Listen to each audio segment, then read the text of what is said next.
Mermaid in Love 2 Dunia, episode ketiga. Kala itu Mermaid Ariel sedang menunggu Benji di pinggir pantai, namun bukannya Benji yang datang. Ariel malah nggak sengaja bertemu dengan Eric. Eric terjatuh karena tersandung oleh ekor Mermaid Ariel. Saat tahu bahwa itu adalah Ariel, Eric langsung memarahi Ariel dan meluapkan kekesalannya. Bahkan Eric mengatakan kepada Ariel bahwa ibunya Ariel menangis-nangis mencari Ariel. Ariel malah enak-enakan berjemur.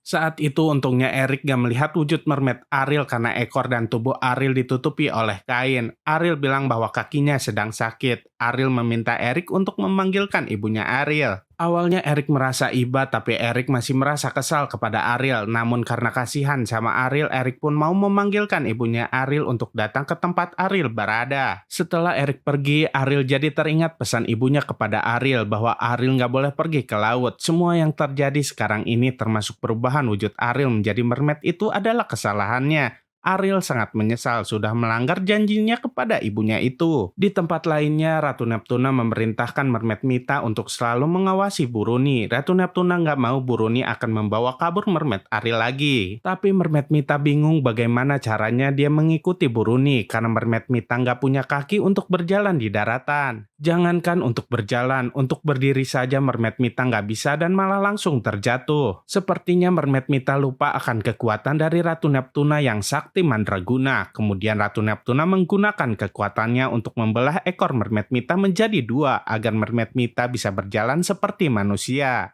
Hal itu tentu saja membuat Mermaid Mita syok karena kini ekor mermaidnya terbelah. Ratu Neptuna mengatakan bahwa dia akan mengembalikan ekor Mermaid Mita seperti semula setelah Mermaid Mita berhasil menjalankan misinya itu.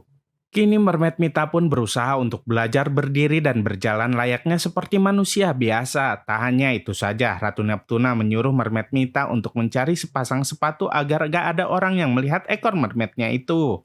Di sisi lainnya, Mermaid Ariel merasa kelelahan menunggu ibunya datang. Tak lama setelah itu, kain yang menutupi ekor Mermaid Ariel tersingkap. Yang lebih parahnya lagi, ada dua orang anak kecil yang melihat ekor Mermaid Ariel. Ariel mulai merasa panik dan ketakutan karena takut para warga akan datang menangkapnya. Tak berselang lama, Benji datang menghampiri Ariel dan mengajaknya pergi. Namun Ariel nggak mau karena dia sedang menunggu ibunya datang.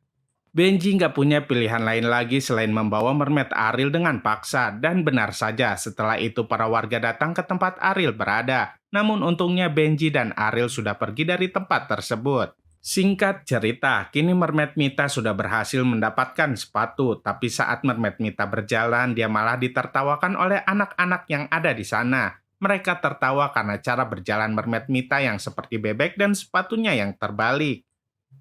Mermaid Mita pun segera mempercepat langkahnya dan membetulkan sepatunya itu, tapi anak-anak tersebut masih saja menertawakan Mermaid Mita. Di tempat lainnya, Eric, Buruni, dan Katya sudah sampai di tempat Ariel berada sebelumnya, namun mereka nggak bisa menemukan Ariel. Mereka bertiga malah bertemu dengan para warga yang sedang mencari mermaid. Hal itu membuat Buruni jadi teringat kembali dengan kejadian 17 tahun yang lalu di mana dia bertemu dengan Ratu Neptuna. Saking syoknya Buruni pun sampai pingsan tak sadarkan diri. Kembali ke tempat Mermaid Mita berada, di saat dia masih diolok-olok oleh kedua anak kecil tadi, TJ datang menghampiri mereka dan meminta anak-anak kecil tersebut untuk segera pergi. Itulah kali pertama Mermaid Mita bertemu dengan TJ. Mermaid Mita langsung jatuh cinta sama TJ karena TJ terlihat sangat lucu dan menggemaskan. Singkat cerita, Benji membawa Mermaid Ariel ke istana ikannya. Sesampainya di sana, Ariel sangat takjub dengan keindahan istana Benji. Ariel nggak nyangka jika di dalam laut itu ada kerajaan. Namun meski demikian, Ariel tetap ingin kembali menjadi manusia. Ariel terus merengek ingin jadi manusia dan meminta Benji untuk membantunya. Akhirnya Benji punya ide untuk menemui Ratu Neptuna dan bertanya kepadanya karena Ratu Neptuna sangat tahu tentang para mermaid. Kira-kira apa yang akan terjadi selanjutnya ya? Saksikan terus kelanjutannya hanya di serial film Mermaid in Love 2 Dunia. Oh ya, jangan lupa untuk like, comment, and subscribe ya biar kami bisa semangat terus bikin videonya. Sampai jumpa di video-video kami berikutnya. Dadah!